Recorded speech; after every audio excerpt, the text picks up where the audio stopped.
Hi everyone, I am Disha Chauhan, a fellow of ACCA. तो आपने अभी तक सुन ही लिया होगा कि ACCA में कुछ मेजर चेंजेस एंड अपडेट आए हैं। अब ये चेंजेस एंड अपडेट क्या हैं, किस किस को अफेक्ट करेंगे, कब से अफेक्ट करेंगे, ये सारे क्वेश्चंस आपके दिमाग में आई एम श्योर चल रहे होंगे। सो डोंट वरी, इस वीडियो में हम ये सब डिटेल में कवर करेंगे।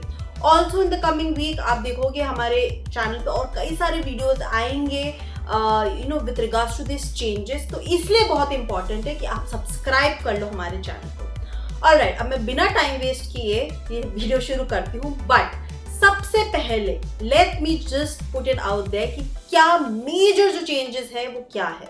ऑफ कोर्स हम इन डिटेल अभी देखेंगे, बट जो मेजर चेंज मैं सबसे ज़्यादा कहूँगी वो ये है कि अब आपके 13 पेपर्स नहीं है ACCA में, उसकी जगह 11 हो गए हैं। Yes, this is one of the big change, and of course second big change will be जो आपके employability module ACCA ने अब इंट्रोड्यूस किए। अब ये सब क्या है, अब हम डिटेल में इसको समझते हैं। So let's begin with the video. Alright, तो मैंने कुछ अपने नोट्स बना लिए हैं, ठीक है, कि क्या क्या चेंजेस है, so that मैं कुछ भी मिस आउट ना करूँ। So I will glance through it also in between, so that आपको एकदम पता रहे कि ठीक है ये चेंजेस हैं। तो I will just use my notes to update you. तो जैसे कि मैंने कहा, कुछ एम्प्लॉयबिलिटी मॉड्यूल्स ACCA ने इंट्रोड्यूस किए हैं। अब ये एम्प्लॉयबिलिटी मॉड्यूल्स हैं around some topics such as ethics, sustainability, AI and technology. Alright, तो नए जो एम्प्लॉयबिलिटी मॉड्यूल्स हैं वो इन चारों टॉपिक्स को बेसिकली कवर करेंगे। अब हम बात करते हैं कि चेंजेस क्या आए हैं। तो आपकी स्क्रीन पे भी आपको एक टेबल दिखाई देगा, and I am referring to that table as well, and you will see it on your screen. तो पहले तो जो ACCA का एक मिनिमम रिक्वायरमेंट होता है, क्राइटेरिया, जो वो मीट नहीं करता था, फाउंडेशन एग्जाम्स देता था, राइट। ये पहले भी होता था, अब भी आपका फाउंडेशन लेवल है, लेकिन उसमें पेपर्स बहुत कम हो गए हैं, सिर्फ 3 पेपर्स हो गए हैं। एक एसेंशियल एम्प्लॉयबिलिटी मॉड्यूल हो गया, और जब आप वो कंप्लीट कर लोगे आपका diploma in accounting and business आपको मिल जाएगा। ऑलराइट, फाउंडेशंस में मैं बहुत ज़्यादा डिटेल में नहीं जाने वाली हूँ, because this will be only for those students who will not meet the eligibility criteria. एक बार आपने एलिजिबिलिटी क्राइटेरिया मीट कर लिया, फिर होगा आपका मेन ACCA का शुरू, राइट। अगर आप ऑलरेडी एलिजिबिलिटी क्राइटेरिया मीट करते हो, you will straight away go to your knowledge level. अब पहले होते थे नॉलेज, स्किल और प्रोफेशनल लेवल, अभी नॉलेज लेवल तो है बट स्किल को एक्सपर्टीज नेम कर दिया, and we have strategic professional level. अब चेंजेस क्या हुए? नॉलेज लेवल में पहला पेपर होता था हमारा BT, बिजनेस एंड टेक्नोलॉजी, अब वो पेपर ही नहीं है, खत्म, गया। ठीक है। तो नॉलेज लेवल में आपका स्टार्ट होगा financial accounting, then management accounting, then business law.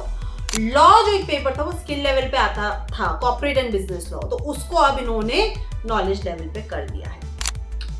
ये 3 नॉलेज लेवल के आपके एग्जाम्स हैं। ऑल्सो मैंने ये ACCA की वेबसाइट पे ऑफिशियल, जहाँ पे उन्होंने पूरा डिटेल में दिया है ना, वहाँ पढ़ा है कि आपको अभी जो स्क्रीन पे भी टेबल दिखेगा, जिस वे में इन्होंने नंबरिंग की है, जैसे कि नॉलेज लेवल में K1, K2, K3, expertise level में E1, E2, E3, all of that. वैसे तो आप कोई भी, जैसे कि पहले भी होता था कि कोई भी एग्जाम दे सकते हो किसी भी लेवल में, आपका कोई ऐसा नहीं था, मतलब आप पहले BT देते थे फिर आप MA दे देते थे, वो अभी भी है। But the important thing to notice, they have mentioned it explicitly on their website that it is suggested that you give the exams in this order। तो ACCA बोल रहा है कि वैसे आप कोई भी ऑर्डर में दे सकते हो in a particular level, but suggested order ये है। तो ये बहुत इंपॉर्टेंट चीज है, क्योंकि ACCA बोल रहा है ये सजेस्टेड ऑर्डर है, तो इट इज बेटर कि आप वो ही ऑर्डर फॉलो कीजिए। तो ये कह रहे हैं ऑर्डर वाइज नॉलेज में पहला FA होगा, फिर MA और फिर बिजनेस लॉ। इसमें आपको एक करना होगा एसेंशियल एम्प्लॉयबिलिटी मॉड्यूल, जिसका नाम है रिस्पॉन्सिबल बिजनेस मैनेजमेंट, ठीक है। जब आप ये सब कंप्लीट कर लो अपने नॉलेज में, all the 3 exams, your module employability 1, then आपको मिलेगा higher diploma in accounting and business, and also you will be getting a CAT, which is your certified accounting technician certificate. तो एक और जो चेंज मैं कहूंगी ACCA ने इस बार इंट्रोड्यूस किया है कि हर लेवल करने के बाद ना आपको कोई अवार्ड एंड रिकॉग्निशन मिल रहा है, एक सर्टिफिकेशन मिल रहा है, विच इज गुड, राइट। तो ये हो गया नॉलेज लेवल, बहुत चेंजेस नहीं है, एक पेपर हटा है, एंड ऑफ कोर्स आपका एसेंशियल एम्प्लॉयबिलिटी मॉड्यूल तो हर लेवल पे आया है। सेकेंड आपका स्किल लेवल अब बन गया एक्सपर्टीज लेवल। अब ऑब्वियसली नाम चेंज हुआ है बट पेपर अगर आप देखो मोर और लेस सेम ही है। ऑब्वियसली नाम उसका पहले टैक्सेशन था, वो टैक्सेशन ही है। फाइनेंशियल रिपोर्टिंग ही नाम है। पहले ऑडिट एंड अश्योरेंस नाम होता था, तो अब ऑडिट रिस्क एंड कंट्रोल कर दिया। They are covering all the 3 main aspects जो हम AA में पढ़ते थे। Then you have finance and investment जो पहले FM होता था, and performance with data analysis. तो ECC ने एक बहुत अच्छी चीज की है, I will say, because we know the world is moving towards technology, with technology, AI and all that is coming, so it is important कि आप ये अपने पढ़ाई में incorporate करो if you want to be job ready. So data analysis के लिए आपको अलग से कोर्स करने की जरूरत नहीं, इसी ने इसी में डाल दिया, which is a great thing I would say. Essential employability module, उसमें आपका आ जाएगा digital tech and innovation. And जब आप ये सब कंप्लीट कर लो आपके एक्सपर्टीज के exam and that employability module, you will be awarded with advanced diploma in accounting and business, and also you will get the opportunity to gain a BSc in professional accountancy, जिसके साथ भी ACCA का MOU होगा, जिस भी university के साथ, उसमें आप BSc भी कर पाओगे। इसके बाद आ जाता है आपका स्ट्रेटेजिक प्रोफेशनल लेवल, जिसमें एक बहुत मेजर चेंज है। 2 मैंडेटरी एग्जाम पहले भी होते थे, वो अब भी हैं। बस पहले स्ट्रेटेजिक बिजनेस रिपोर्टिंग नाम होता था, अब उसका नाम हल्का सा चेंज कर दिया, बिजनेस एंड सस्टेनेबिलिटी रिपोर्टिंग कर दिया, because as we know sustainability एक अगेन वेरी इंपॉर्टेंट पिलर बन गया है, right. And SBL remains the same, strategic business leader ही उसका नाम है। बट पहले आपको 4 ऑप्शन पेपर्स में से 2 देने पड़ते थे, अब आपके पास 5 ऑप्शन पेपर्स है जिसमें से सिर्फ 1 देना है। So that is a great would say option for you all students कि आपको उन 5 पेपर्स में से 1 देना है। तो ये आपके स्क्रीन पे होंगे पेपर्स, जिसमें से आप 1 चूज कर सकते हो। इसमें जो आपको एम्प्लॉयबिलिटी मॉड्यूल करना होगा वो होगा ethical sustainable leadership, alright. So that is your employability module, and once you will complete that along with your PER, आप finally ACCA member बन जाओगे, and you'll also have the opportunity to gain a MSc in professional accountancy.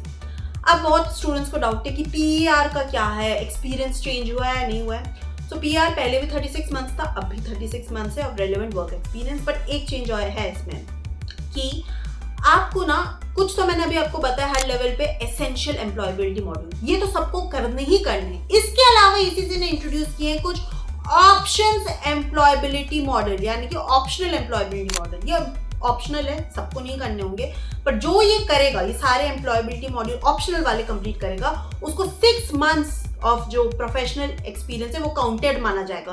तो out of those 36 months फिर आपको 30 months ही job पे दिखाना होगा, because ये 6 मंथ्स आपका ये मॉड्यूल कवर कर लेगा, जो कि है आपका optional employability module. So I would say this is a great opportunity कि आपको फिर वो चीज़ नहीं करनी है। ऑलराइट, तो इसको मैं हटा देती हूँ क्योंकि मेजर मैंने चीज़ें डिस्कस कर ली हैं। अब ये चेंजेस कब से होंगे, ये एक बहुत बड़ा क्वेश्चन है। सो अभी कुछ नहीं करना है, आपको टेंशन लेने की जरूरत नहीं है, सब 2027 से हैं। नॉलेज लेवल का आपको फ्रॉम जुलाई अवेलेबल होगा 2027, and for expertise and professional level सितंबर 2027। तो अभी बहुत टाइम है। अब आप बोलोगे मैम मैं तो ऑलरेडी इसी से कर रहा हूँ या कर रही हूँ, मैं क्या करूँ, मेरा तब तक नहीं हुआ कंप्लीट सितंबर तक, तो क्या होगा, मुझे क्या देना होगा। तो डोंट वरी, ACCA ने लॉन्च किया है transition tool on the official website. अब ये ट्रांजिशन टूल क्या है, इसको कैसे यूज करें, हम कैसे समझ सकते हैं, हमें कौन से पेपर्स देने हैं, इसके लिए मैं एक सेपरेट वीडियो बनाऊंगी, because I don't want to club everything together, and that will be out on our YouTube channel. So make sure you subscribe and hit that notification button so that जब transition tool का video आए आपको पता चल जाए, and all you have to then simply do is follow that video, follow the steps that I'm showing and use the transition tool to know more. दूसरी बात पर मैं ये आपको एक in a way definitely बोल सकती हूँ कि जो स्टूडेंट अभी ऑलरेडी इसी से कर रहा है, नॉलेज लेवल पे, स्किल लेवल पे, अगर वो सोच रहा है कि अरे यार मैं 13 क्यों तो 11 एग्जाम्स ही ठीक है, मैं ना अभी पॉज कर लेता हूँ, तो ऐसा नहीं है। आप आई वुड सजेस्ट जितना जल्दी हो सके अपने जितना कंप्लीट कर सकते हो करते जाओ। डोंट थिंक अरे मैं अब बैठ जाता हूँ, मैं बाद में दूंगा। क्योंकि ऐसा नहीं है, आप जो कर रहे हो आप वो करते जाओ। बिकॉज जब मैं आपको ट्रांजिशन टूल वाला वीडियो देखोगे उसमें आपको दिखाई देगा कि अगर आपने क्या क्या कंप्लीट कर लिया तो आपको क्या बेनिफिट्स मिलेंगे और क्या न्यू स्ट्रक्चर में एग्जाम्पशंस मिलेंगे। सो मेक श्योर कि आप अभी से टेंशन आपको लेने की जरूरत नहीं है। हम तो वैसे भी FinTrammers हैं and we have the support of FinTram global, right. तो कोई भी न्यू अपडेट आएगा, चेंजेस होंगे, हम आपको वैसे ही बताएंगे एंड करेक्टली गाइड करेंगे। सो अभी के लिए जो स्टूडेंट्स दे रहे हैं, चाहे वो अपनी नॉलेज लेवल हो चाहे स्किल लेवल हो, वो आप देते जाओ। कुछ स्टूडेंट्स सोच रहे होंगे अरे बीटी तो एग्जाम ही हट गया तो मैं क्यों पढ़ूं क्यों दूं। वेल जैसे कि मैं हमेशा कहती हूँ, बीटी में आप जो भी पढ़ रहे हो सब आपके SBL में यूज होता ही है।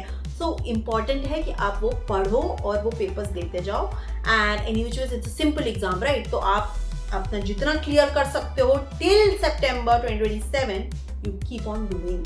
एंड उसके बाद क्या ट्रांजिशन है, क्या चेंजेस हैं, इन सब में एम्प्लॉयबिलिटी मॉड्यूल्स कैसे करना होगा, क्या स्ट्रक्चर होगा, वो सब जब ACC as and when announce करेगा, we will be sharing that. But for now to know exactly कि आपने अगर इतने पेपर्स दे दिए हैं तो आपको 2027 में क्या ट्रांजिशन का क्या रहेगा, उसके लिए you have to watch our transition tool video which will be out soon.